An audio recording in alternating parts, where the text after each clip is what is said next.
Hi guys, welcome back to my channel. Today I'm going to show you how you can print a web page on Google Chrome.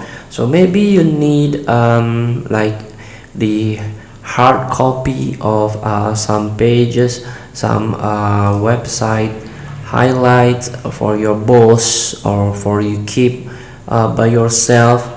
You can a quick print like just one click and you can print a web page.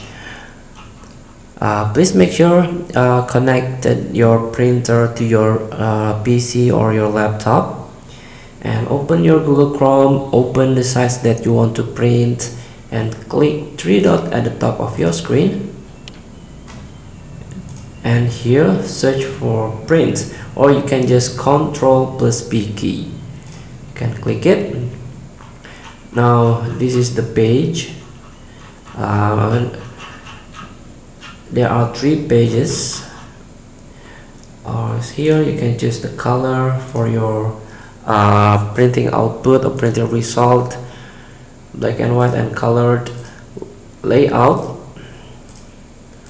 portrait or landscape, pages, and this is the destination. Your printer will be here. Just one click print and wait to process. Feel free to try. Thank you for watching. Don't forget to comment, like and subscribe, and also click the button below. See you in the next video.